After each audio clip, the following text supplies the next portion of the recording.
Princess Flowerpot.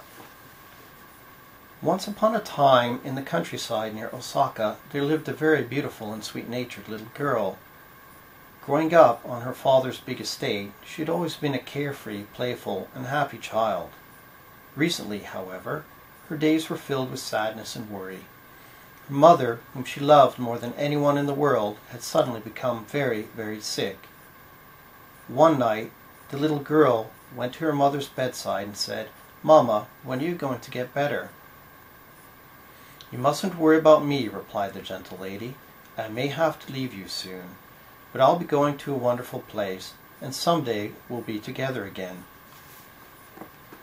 "But I don't want you to go, Mama." The lady's eyes filled with tears.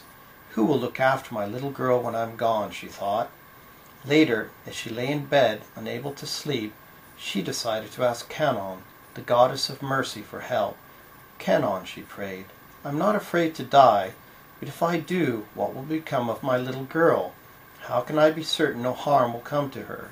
She prayed on until at last, well past midnight, she fell asleep, and as soon as she did so, the goddess appeared to her in a dream. "If you want your daughter to be safe and happy," Cannon said, "cover her head with a flower pot." Cover her head with a flower pot? It was an unusual piece of advice, to say the least, but the mother didn't doubt the wisdom of the goddess's words for a moment. When she awoke, she found a large flower pot, placed it over her daughter's head, and prayed once again for the child's happiness. It was only a few days later when the dying woman called for her little girl and whispered weakly, "The time has come for me to go to heaven, dear. Never forget how your mother loves you." "Mama," cried the little girl, "please don't leave me alone." But in the next instant her mother was gone. How lonely the girl was from that day on. Her father was so busy that she rarely even saw him. Only once in the weeks following the funeral did he come to his daughter's room, and then it was only to say, "Let's take off that silly pot, shall we?" Pull as he might, however, the flower pot would not come off. He called for his servants, but none of them could loosen it either. It was stuck fast to the little girl's head. And that was the way it stayed. Before long everyone became used to it, and even her father took to calling her flower pot when he bothered to speak to her, that is. One day he came home with a lady the girl had never seen before. "Flower pot," he said, "this is your new mother. You are to honor and obey her. Is that clear?" Flower pot nodded and bowed, but the lady simply shook her head and scowled. "Disgusting little creature," she hissed. "What is that ridiculous thing on her head?" That wasn't a very good start. And as time went by, Flowerpot's cold-hearted stepmother only came to despise her more. Finally, on a freezing winter's day some months later, she summoned her servants. "I want you to get rid of that horrid little girl," she told them. "Take her somewhere far, far away, and don't bring her back." Poor Flowerpot, that very day she was left all by herself in a snowy wilderness, miles and miles from home.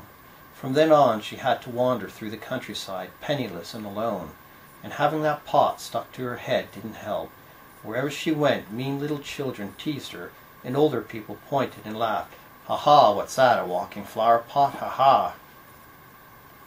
Somehow or other the girl managed to survive, but her life was so miserable that the years went by and she began to wish she'd never been born. One day, when she was nearly grown up, she came to a pier beside a river. She walked to the edge of the pier, sighed, and bowed her head. "Mother," she prayed, "I'm sorry, but I can't go on like this. I want to be with you. Please show me the way to heaven." And with that she threw herself into the icy stream. But what do you think happened? The flower pot floated to the surface and held the girl's head above the water as she was swept helplessly along by the current. She floated downstream all night before she was washed ashore to lie in the mud, exhausted. And that's where she was some hours later when a handsome young prince came riding by with his servants. The prince spotted the girl and ordered his men to rescue her. Then, once he saw that she was safe and warm, he approached and spoke to her gently. He asked her where she was from and what she was called, and of course, why she was wearing a flower pot. but the girl only stared at the ground and made no reply. "Well, if you haven't anywhere to go, and I suspect you haven't," said the prince, "you can stay at our castle and work for us." From that day, Flowerpot became a servant of the prince's family. The prince's father, a great samurai, was pleased to see how hard she worked, and even the other servants grew quite fond of her. But the girl kept to herself and told no one her sad story. One evening, Flowerpot was cleaning an old storeroom when she came across an old 13-string koto. Thinking back to the happy days when she used to play the koto for her mother, she knelt down on the floor and began to pluck the strings quietly. It so happened that the young prince was walking down the hallway just then, and he stopped to listen. He had never heard the koto played so beautifully before, and when he walked into the room to see who the musician was, he couldn't believe his eyes. "Flowerpot, was that really you? Why, you play the koto like a princess," he exclaimed, sitting down beside her. "You know, Flowerpot, I've always had a feeling about you. You're not just an ordinary servant girl, are you? Please tell me who you are and where you're from." Shyly, hesitatingly, the girl began her tale. Her story astonished the prince. Her gentle way of speaking touched his heart, and, much to his own surprise, he found himself falling in love. That night the prince went to see his parents.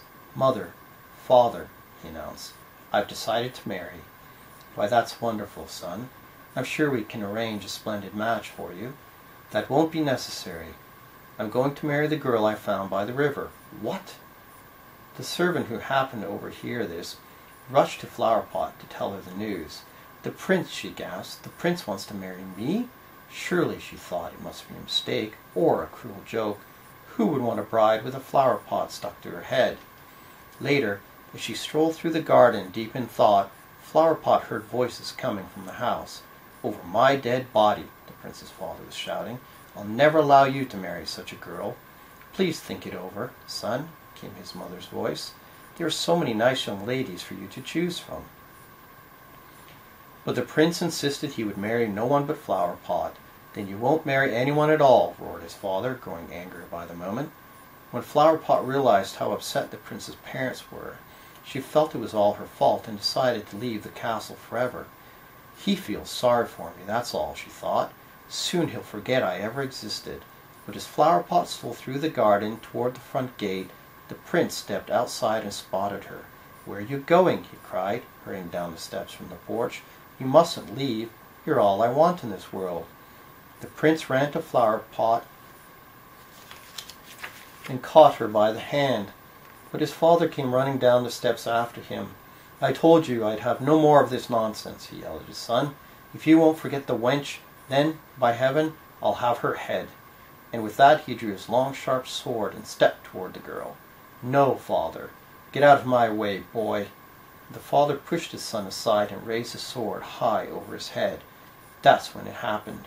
The flower pot began to glow with a blinding, brilliant light, and a moment later, as if by magic, it shattered and fell to the ground in a million pieces. The prince and his father stared in amazement.